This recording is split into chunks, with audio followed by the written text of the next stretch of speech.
Olá, sejam todos muito bem-vindos e bem-vindas para mais um encontro dos Diálogos de um Rabino. Leio agora a abertura do nosso encontro. Esse é mais um encontro do Diálogos de um Rabino e é um prazer estar com cada um de vocês. Todos esses encontros são só possíveis graças ao generoso apoio da Rosette, da Fullwood e da Helbor. Nossa convidada de hoje foi a sexta candidata mais votada do Estado, com 264 mil votos nas eleições de 2018. Ativista pela educação brasileira e deputada federal. É formada pela Universidade Harvard, representou o Brasil em 5 competições internacionais de ciências. Estou falando de Tabata Amaral. Seja muito bem-vinda, querida Tabata. Olá, Rabino Michel, a todos que nos acompanham também. Estou muito feliz de estar aqui. Muito obrigada pelo convite e pela introdução generosa. Obrigado você, Tabata, por encontrar na tua concorrida agenda um espaço para a gente ter esse bate-papo. E eu me lembro quando nós nos conhecemos pessoalmente pela primeira vez na Congregação Israelita Paulista. Na época, eu tinha lá um programa chamado Dilemas Éticos, e a gente conversou junto com o Sérgio Fausto, do Instituto Fernando Henrique Cardoso. E de lá para cá nós mantivemos esse contato. Eu sou muito orgulhoso da relação que a gente tem construído desde então, querida Tabata. Eu queria, na nossa primeira interação, que você compartilhasse um pouco da tua fascinante história, como você saiu de uma realidade repleta de desafios no Brasil e conseguiu se formar numa das universidades de maior prestígio no mundo, aqui nos Estados Unidos, e agora volta para o Brasil para continuar fazendo uma diferença. E enquanto você conta a tua história, eu queria, Tabata, que você nos ajudasse a entender o que falta para o Brasil para que ele seja um lugar onde outras Tabatas tenham oportunidades similares. Rabino, se eu estou aqui hoje é porque a educação e as oportunidades que eu recebi por meio da educação me ampliaram os horizontes quando eu ainda era bastante nova. Eu venho da periferia de São Paulo, tenho muito orgulho da minha origem, de ser filha de nordestinos, de ser filha de uma baiana, um paraibano, uma diarista, um cobrador de ônibus, que tiveram que lutar muito para formar os filhos na faculdade. E eu tenho muita clareza que a minha história, infelizmente, é uma exceção e que eu estou aqui, sim, por muito esforço, mas não é só por mérito pessoal. É porque inúmeras oportunidades, professores, bolsas de estudo chegaram na minha vida e me permitiram romper com a estatística que a desigualdade impõe para a gente. Para encurtar essa história, minha família ainda mora, eu cresci em uma ocupação na zona sul de São Paulo, eu tive inúmeros desafios, enfim, ao longo da minha trajetória, eu comecei a trabalhar muito cedo, a gente sempre sofreu muito com algumas doenças que meu pai carregava e que muitas pessoas insistem em não tratar como doenças. Meu pai era bipolar, era dependente químico, e isso sempre trouxe muito estigma e muito isolamento para minha família, mas também é verdade que também nunca nos faltou ajuda. Às vezes em que a gente tinha um medo da fome e quando o desemprego se fazia presente, eram os amigos da igreja que nos ajudavam. Minha mãe, desde muito pequeno, enfiou a gente na igreja, eu brinco que de quinta a domingo, porque era a forma que ela tinha de responder aos medos que ela tinha e aos perigos que a gente tem na rua, nas nossas periferias. E quando faltou coisa para a gente muito básica, estava lá os vicentinos. Quando eu pensei em desistir da educação, eu tive professores que foram além do que era sua obrigação e que me incentivaram a participar das Olimpíadas de Matemática, como a professora Simone, que foi minha professora de matemática ainda na escola pública, professores que perceberam que, no meu caso, só a bolsa de estudo que eu recebi por conta dessa Olimpíada não era suficiente, que se eles não me ajudassem com a alimentação, com o transporte, eu não teria condições de terminar o ensino médio. Então, eu sou muito grata a Deus e à vida, porque desde muito nova a educação foi ampliando meus horizontes. Eu, com 12, 13 anos, ganhei uma bolsa numa escola particular aqui em São Paulo e comecei a conhecer essa outra São Paulo que até então não era minha. uma São Paulo que tem as melhores faculdades da América Latina, que tem vestibular, que tem os melhores restaurantes, os melhores empregos, mas que geralmente não é conhecida, não é compreendida, não é acessada por quem nasce no outro extremo como eu nasci. Então, desde muito cedo, eu fiz da luta contra essa desigualdade, da indignação que eu sempre senti, um propósito de vida, de querer que outras crianças e outros jovens pudessem ter suas vidas transformadas pela educação também, pudessem sonhar, pudessem realizar seu potencial. E a vida foi me mostrando uma forma de traduzir essa minha indignação, esse meu desejo de justiça em trabalho. Começou com um projeto social que eu criei quando eu tinha 14 anos de idade, que me levou a ir para escolas públicas aos domingos da aula, se transformou em luta política, em luta social na educação, se transformou numa disputa lá em 2018, quando me candidatei pela primeira vez a deputada federal, e vem se traduzindo nesses últimos 6 anos de mandato em lutas concretas que eu tenho muito orgulho de ter liderado. A luta para que nós tenhamos absorventes nas escolas, porque tinha a menina perdendo 1 mês e meio de aula por falta de absorvente, a luta pela vacina dos professores na pandemia, para que a gente entenda que a educação é essencial, que a gente não pode abrir mão dela, a luta pelo ensino técnico, a luta pelo pé de meia, talvez o projeto que eu tenho mais orgulho de ter escrito, que hoje está permitindo que 2,5 milhões de jovens recebam uma poupança para não desistir dos estudos. Então, como a gente tem muito tema para tratar aqui, o que me move, o que sempre me moveu é esse desejo de justiça, de que outras pessoas tenham as oportunidades que eu tive, mas, sobretudo, essa crença no potencial humano.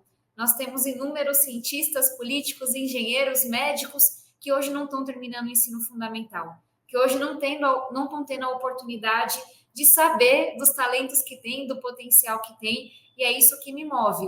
E respondendo à segunda pergunta, o que falta à política brasileira, eu acho que é um pouco dessa compreensão, falta diploma de realidade. A política ela foi se encastelando, seja por conta da polarização da rede social, seja por conta da distância que Brasília tem, física e social, do resto do Brasil, e a gente vê debates tão rasos, tão distantes, e que parecem ignorar o tempo que as pessoas passam no transporte público, o quanto que esses sonhos vão sendo ceifados, a baixa qualidade da nossa alfabetização e o quanto que a gente está longe de permitir às pessoas, de dar a elas condições de realizarem seus potenciais, seus talentos.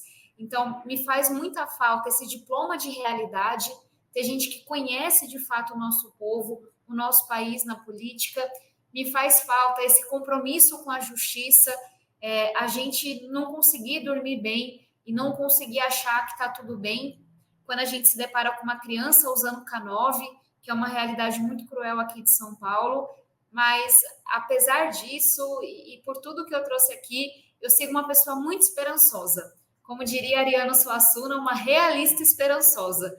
Tem muito problema, mas eu acredito muito no ser humano e eu fecho o olho e eu penso, o que vai ser dessa cidade, desse país, no dia que nossas crianças puderem atingir seu potencial? Então, vou ficando por aqui.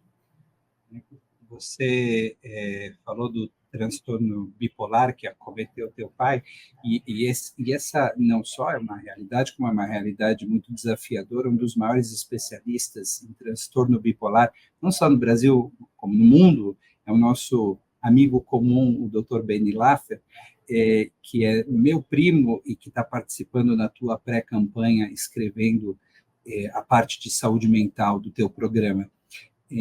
Eu aqui, Tabata, e o Benny esteve aqui recentemente conosco nos Estados Unidos, nos visitando em Nova York, e nós falamos muito de você.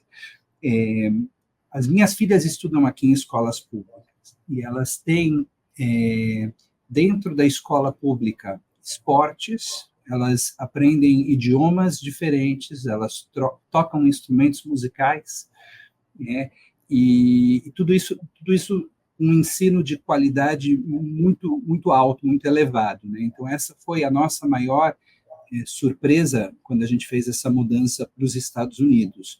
A gente, por algum tempo, pensou se elas deveriam ir para uma escola privada, para uma escola judaica ou para a escola pública, e a gente acabou conhecendo a escola pública da nossa região e ficamos absolutamente encantados. A gente confia na possibilidade de passar as tradições judaicas dentro de casa, elas estão sempre na sinagoga, sempre na comunidade, e elas têm a possibilidade na escola pública de conviver com uma diversidade fantástica, maravilhosa da sociedade norte-americana e ter tudo aquilo que elas precisam para o desenvolvimento delas, né? Quão longe a gente está de conquistar isso dentro do nosso Brasil e o que precisa ser feito para a gente estar lá? Rabino, a sua pergunta tem muito a ver com o porquê de eu ser pré-candidata à Prefeitura de São Paulo hoje. Eu listei aqui alguns dos projetos que eu tive a oportunidade de aprovar na presidência da bancada da educação do Congresso, enquanto deputada federal, e são projetos estruturantes, uma mudança na forma como a gente financia a educação básica nos municípios para incentivar a qualidade da educação, um marco legal do ensino técnico, o pé de meia, mas esses 6 anos de luta no Congresso, na política, vem também me trazendo um incômodo muito grande de querer concretizar tudo isso onde a educação acontece, onde ela é mais importante, que é da primeira infância até o final do ensino fundamental. E nesse período, eu vi a minha cidade cair muito no ranking nacional das capitais. São Paulo, quando a gente fala de alfabetização, foi a capital que mais caiu no ranking das capitais do país. Saiu da posição 2 para a posição 21. Hoje a gente tem uma rede em que a maioria dos alunos, 62%, são passados de ano, do segundo ano, sem saber ler e escrever. E uma criança que não aprende a ler e escrever é uma criança que não aprende biologia. É uma criança que não vê sentido na educação, que não se engaja, que abandona, que está mais exposta às drogas, ao crime. Então, de novo, eu tenho muito orgulho desses marcos legais e desses projetos estruturantes. Mas de que adianta se eu volto para a minha cidade toda quinta-feira de Brasília e a gente está indo pior? E a gente está falhando com essas crianças. Então, um dos compromissos que me move nessa pré-candidatura é o compromisso com a primeira infância, é o compromisso com a alfabetização na idade certa, é o compromisso com a escola em tempo integral e com a educação integral. Essa é uma das minhas principais bandeiras agora na pré-campanha. E aí eu sorria enquanto o senhor falava, porque você foi traduzindo o que eu sonho para a nossa educação municipal. Eu quero Olimpíadas de Matemática, eu quero Olimpíadas de Robótica, eu quero que os alunos da rede municipal aprendam inglês, que eles tenham aula de teatro, que eles tenham basquete, que eles façam intercâmbio. E se é possível, completamente possível. É claro que eu me inspiro no que acontece em Nova York, no que acontece em Medellín, mas eu me inspiro no que acontece no Brasil também. São Paulo foi ficando para trás. Hoje, Teresina, Recife, várias cidades do Ceará têm resultados melhores do que o nosso. Tanto Recife quanto Rio de Janeiro concretizaram, inclusive por influência minha, um sonho que eu tenho para São Paulo, que é ter Olimpíadas locais de matemática, em que os medalhistas, os professores e os alunos vão para a NASA, porque aluno de escola pública pode ir para a NASA também. Uhum. Tem programas de intercâmbio que selecionam um aluno por escola para passar 6 meses no exterior, porque é mais barato pagar o intercâmbio do que você pagar a prisão.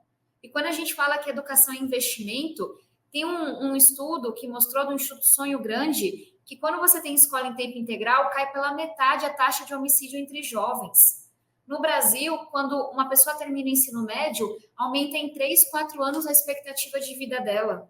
Aumenta a produtividade. Eu estou trazendo argumentos sociais e econômicos, porque infelizmente só o argumento humano às vezes não é suficiente. Uhum. Mas o que me move é querer que o filho da periferia tenha as mesmas oportunidades que o filho do centro. E a gente se provocar, por que que aluno de escola pública não pode ter um programa robusto de esporte? O esporte traz disciplina, traz foco. Por que que aluno da escola pública não pode competir em Olimpíadas de Matemática, Ciência, Robótica? Não pode aprender inglês, não pode viajar? Pode. Pode, tem exemplos no mundo todo, tem exemplos no Brasil mostrando isso pra gente. E acho que eu que aprendi a sonhar por conta da educação, foi só na escola particular que me perguntaram que faculdade eu queria fazer, que vestibular eu ia fazer, qual era meu sonho. Eu me permito sonhar para minha cidade, porque eu acho que isso está faltando. E eu sonho com uma São Paulo que tem a melhor escola pública de todas as capitais do nosso país e que compete para ser um dos melhores sistemas educacionais do mundo, não só aqui do Brasil. Então, concordo 100% com o que o senhor trouxe e acho que está muito em linha com o que eu sonho para as crianças aqui de São Paulo. Mantendo sempre o realismo do seu assunto, isso? Exato, realista e esperançosa. Realismo esperançoso. Tabata, você tem ido bastante para o Nordeste, você tem falado do Nordeste agora por questões pessoais também, não é? Você está apaixonada e eu estou acompanhando suas redes sociais. Tem uma questão que antecede. Meu namorado é prefeito de Recife, e namoramos já há 5 anos, então, apesar de um domingo por mês, já foram muitos meses, mas tem uma questão anterior. Eu sou filha de baiana e paraibano, e acho que a gente que é de São Paulo tem que ter orgulho de nossas origens. São Paulo é o que é em termos de grandiosidade econômica. A gente tem ruas em São Paulo que, se você mapeia os restaurantes, tem ali 40, 50 culinárias representadas. Que outra cidade tem isso? Nova York, talvez? A gente está competindo, a gente lidera. Então, eu tenho muito orgulho das minhas origens, mas também de saber que essa cidade é o que é pela sua diversidade. Pessoas que chegaram aqui porque fugiram de guerras, pessoas que chegaram aqui porque fugiram da fome, porque buscavam oportunidade de emprego, trabalho, as populações indígenas, de escravizados, que também foram fundamentais para formar São Paulo. A gente é a mistura disso tudo, com muita dor, com muito sofrimento, mas não dá para querer entender São Paulo e suas potências sem entender nossa origem. E São Paulo hoje tem mais nordestinos do que qualquer cidade do Nordeste. Então, reivindicar isso também. Sabe que tem alguns restaurantes nordestinos aqui em Nova York, de vez em quando eu frequento para matar saudades do arroz e feijão, mas não é a mesma coisa. Não é. Tem que vir para São Paulo. Tem um tempero que é só aí. É verdade. Tabata, dos desafios de São Paulo enorme, né, de gestão em gestão, é a questão da Cracolândia, e você tem falado bastante a respeito desse desafio, e vai ser muito questionada ainda pela frente, sobre possíveis soluções para a questão do vício e tudo aquilo que implica, né, o desafio do vício, a questão da violência, a questão do número de pessoas morando nas ruas, inclusive com crianças pequenas. Qual que é a tua visão em relação a esse desafio? A primeira coisa, quando a gente fala da Cracolândia, e é um assunto que eu venho estudando e me aprofundando, sentei para conversar com os ex-prefeitos todos de nossa cidade, com secretários, com quem atua ainda hoje na região, e fica claro para mim, Rabino, que a Cracolândia não pode ser encarada como um lugar, como um CEP. A Cracolândia é um sistema, e a gente erra enquanto poder público quando acha que cercar, que deslocar vai resolver. Não vai. Já foi tentado. Já tentaram e não deu certo. A Cracolândia se alimenta das falhas da sociedade, de uma sociedade desigual, de uma sociedade que tem um crime organizado muito estabelecido, de uma sociedade que não investe na educação, de uma sociedade que está adoecida mentalmente, a gente não olha para isso. E talvez o desafio que a gente tenha, especialmente nesse contexto polarizado, é a gente encarar o bandido e o doente. É a gente ter a coragem de assumir que tem bandido, é um sistema que lucra 200 milhões de reais por ano. A gente precisa se questionar como é que a droga entra na região central, como é que esses 200 milhões de reais são lavados. 200 milhões de reais não é dinheiro que você coloca no bolso. Tem CNPJ envolvido, tem empresa de fachada. Recentemente, a Polícia Civil, inclusive, fechou inúmeros hotéis e atuou porque estavam ligados ao crime organizado, estavam lavando esse dinheiro. Mas também tem doente ali. Varia o número de pessoas que estão no fluxo da Cracolândia, mas se estima entre 1.000 e 2.000 pessoas que servem de escudo humano para a criminalidade. E a gente hoje, enquanto cidade, não tem vaga para atender essas pessoas. Só se a gente olha para o atendimento mais imediato que acontece na rua, são 400 e pouquinhas vagas que estão completamente lotadas. E se a gente olha para toda a estrutura da cidade, somando público-privado, que inclusive tem que dar conta de outras questões mentais, como esquizofrenia, depressões graves, são 1.200 leitos de psiquiatria. A gente precisa entender que saúde mental importa, que transtornos mentais têm que ser tratados com a mesma seriedade que doenças físicas, como é o câncer. e que se a gente não ampliar essa rede, a gente não vai conseguir encarar o problema. E aí tem uma terceira camada, que é a da assistência, que inclusive dialoga com o aumento da população em situação de rua. Tem estimativas de que são 70 mil pessoas em rua hoje em São Paulo. Uau. Uma grande parcela na região central. Se a gente não tiver disposto a fazer um censo, nós precisamos de um censo para atualizar no próximo ano, a entender o que levou cada família, cada pessoa à rua e endereçar de forma individualizada, a gente também não resolve. Quem está ali porque foi despejado com a sua família, a primeira solução é a moradia. Quem está ali porque sofre de um transtorno mental, porque tem uma questão de saúde não endereçada, é isso que tem que ser priorizado. Quem está ali porque não consegue um emprego, não consegue se colocar no mercado de trabalho, porque senão a gente tem uma porta giratória. A pessoa pode até conseguir a vaga de internação, mas ela volta para a rua porque ela não tem vínculo familiar, porque o que levou ela para a rua não foi endereçado, porque ela não tem outro lugar para ir. E essa é a complexidade. É a gente entender que tem uma questão de segurança, tem uma questão de saúde, tem uma questão de assistência. E, infelizmente, não vai dar para escolher só uma dessas abordagens. Nós vamos precisar de todas elas.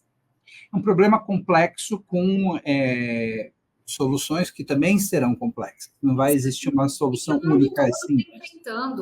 Se a gente não tiver humildade para aprender com os erros do passado, para atuar de forma multissetorial, em diálogo com outros poderes, a gente não consegue resolver.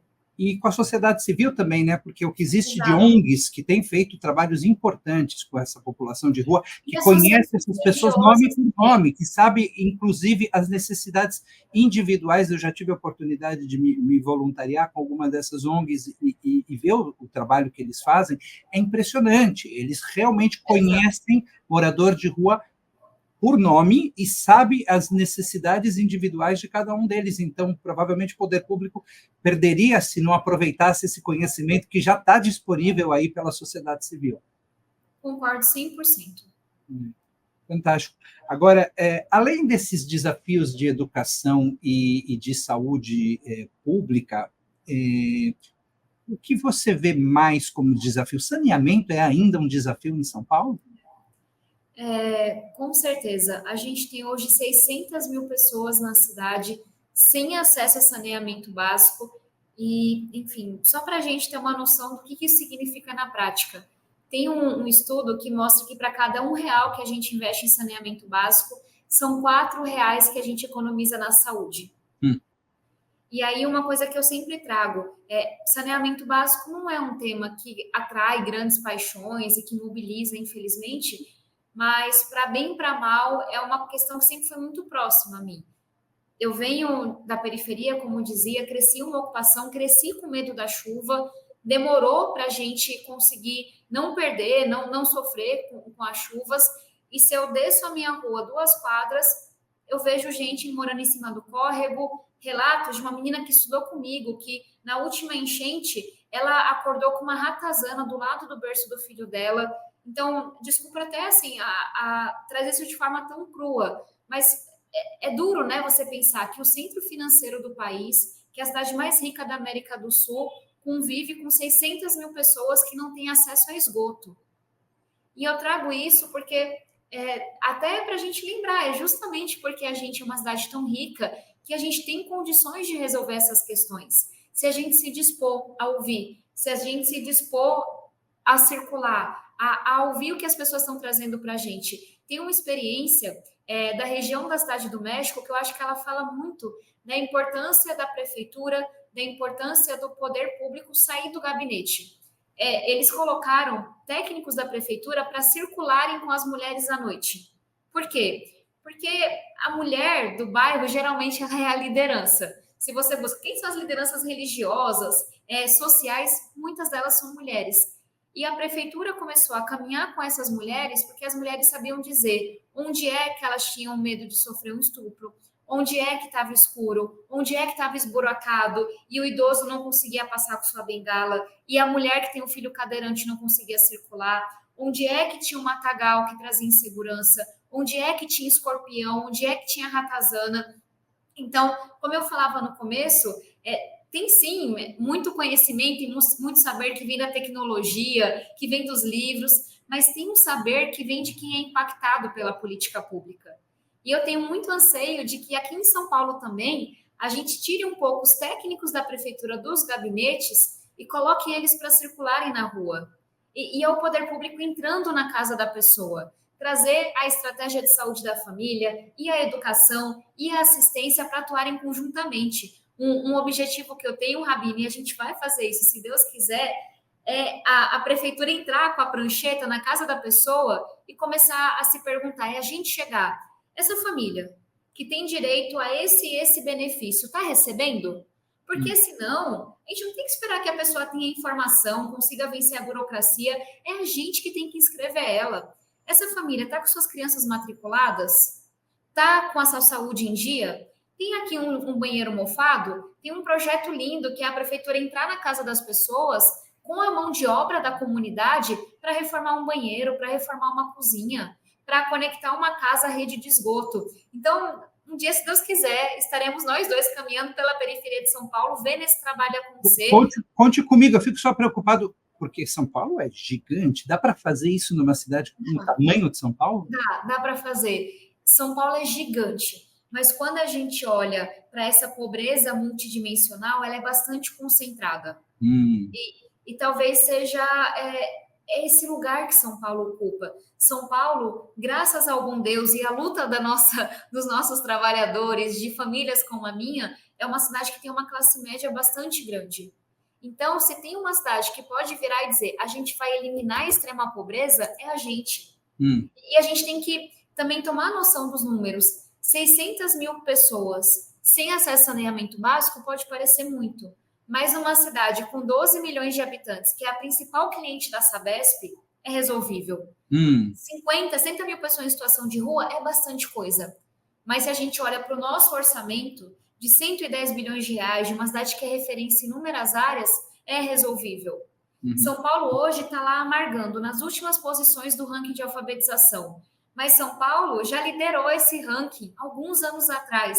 Então, é claro que nós temos inúmeros problemas que levaram muito tempo para serem endereçados, mas eu acho que a gente deveria afirmar esse compromisso de que a gente vai eliminar a extrema pobreza, articulando com os programas estaduais e nacionais, trazendo o que a gente puder de transferência de renda, garantindo que essas famílias estão recebendo Bolsa Família, estão recebendo pé de meia.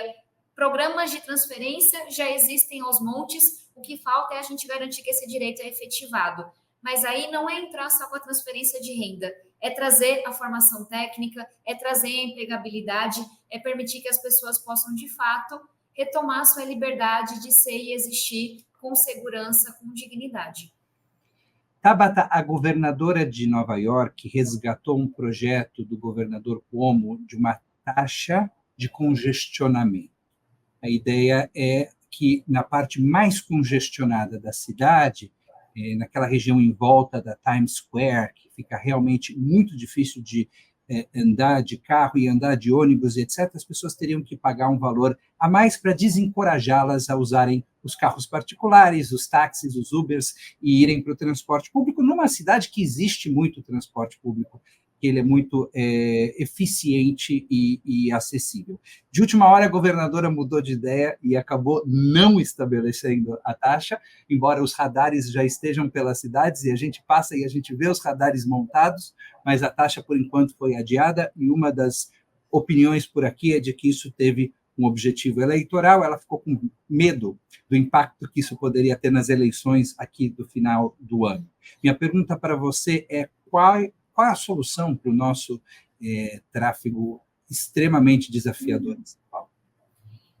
Eu conheço bem essa experiência. Singapura talvez seja hoje o maior exemplo e traz essa importância da gente pensar como que a gente pode, de fato, incentivar o transporte público, desafogar as regiões centrais, mas a gente, enquanto cidade de São Paulo, tem que resolver um outro problema que Nova York e Singapura já resolveram e a gente não, que é o fato de que hoje o transporte público não é mais rápido do que o transporte privado.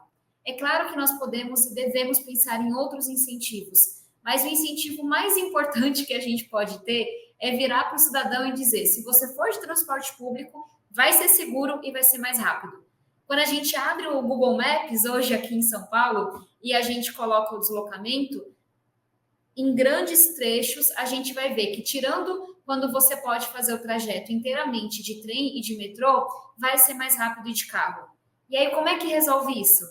Como é que a gente faz a coisa mais básica, o arroz com feijão, que é priorizar o transporte público, e sempre vai ser mais cômodo de transporte privado, mas tem que ser mais rápido de transporte público.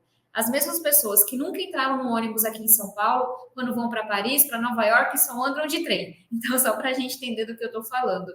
São inúmeras questões e é bem fazer o arroz com feijão bem feito. Fazer uma gestão metropolitana do trânsito, dos transportes públicos aqui na nossa região metropolitana de São Paulo. Nós temos 39 cidades completamente conurbadas, você não vê quando você sai de uma e entra na outra. Então, ter um órgão que faça essa gestão metropolitana, redesenhar nossas linhas de ônibus, houve uma expansão da rede de trem e metrô, a cidade mudou, pós-pandemia, algumas regiões cresceram e as linhas de ônibus estão lá nos mesmos lugares de sempre. Então, a gente usar os dados que a gente tem para fazer uma distribuição melhor dessas linhas, pensar em outros modais de transporte. A gente tem muitas vezes ciclofaixa que vai de lugar nenhum para lugar nenhum outro, mas o trabalhador que vem do extremo sul não consegue ir até o metrô Jabaquara e deixar a sua bicicleta no terminal do metrô, que é o terminal mais próximo da Zona Sul. Então, e aí não é só bicicleta, não. É veículo de 3 rodas, é parceria com aplicativos. Então, pensar novos modais, fazer uma gestão mais inteligente desse trânsito. Eu vou ficando por aqui, Rabino, porque essa pauta de transporte é uma das prioritárias para a gente no plano de governo. Então, a gente está com um time muito bom, está com muitas ideias boas, mas acho que a principal coisa é fazer o feijão com arroz bem feito. É voltar a priorizar a faixa exclusiva de ônibus, é fazer um bom uso do GPS, é fazer uma gestão desse tráfego. Sei que você está correndo entre uma agenda e outra, e antes de me despedir de você, uma última pergunta muito rápida. Você morou aqui em Harvard, morou em Nova York, na região de Boston, estudou em Harvard. A minha pergunta para você é: você em algum momento considerou não voltar para o Brasil e o que te trouxe de volta? Nunca considerei. Eu sei que alguns amigos que estudaram em Harvard comigo, em outras universidades americanas, tiveram e têm esse dilema, mas eu sempre soube que se eu fosse, seria para voltar. E tem uma razão muito específica. Eu passei em Harvard dia 8 de março de 2012 e perdi meu pai para as drogas dia 12 de março de 2012, 4 dias depois. E por um bom tempo eu desisti dos meus sonhos. Eu fazia física na USP, saí, virei para todas as faculdades americanas que me deram bolsa, disse que não iria e, assim, desisti, fui para o fundo do poço. E quem são os responsáveis por eu ter reconsiderado, por eu ter encontrado força, são meus professores que não desistiram de mim, não desistiram dos meus sonhos e tentaram me mostrar que não era sobre mim, era sobre o que significava ter uma aluna da escola pública, uma aluna da periferia estudando em Harvard. Então, quando eu aceitei e falei, vou para Harvard, tinha uma segunda frase que era, e eu vou voltar para trabalhar com educação pública. E eu vou voltar para que o que aconteceu com meu pai deixe de acontecer pelas nossas periferias, para que o que aconteceu comigo seja menos exceção e seja mais o que acontece. Toda criança carrega em si um universo de possibilidades, de potenciais, de sonhos, e a gente não pode permitir que tudo isso seja ceifado como é ceifado hoje em dia. Então, eu fui sabendo que voltaria, terminei a faculdade, 3 dias depois estava aqui no Brasil de volta. Muito obrigado por essa conversa, Tabata, por encontrar tempo para a gente conversar, e desde já eu aceito o teu convite para que a gente vá de prancheta na mão, juntos, de casa em casa, ouvir as pessoas. Muito obrigado e até o próximo papo. Rabino, Michel, obrigada pelo convite, foi um prazer participar desse diálogo. Obrigada, parabéns pelo seu trabalho, pela sua humanidade, pela sua empatia, e lhe aguardo, se Deus quiser e o povo votar, como prefeita de São Paulo, para a gente percorrer nossas periferias e ouvir as pessoas. Um abraço e até mais. Obrigado.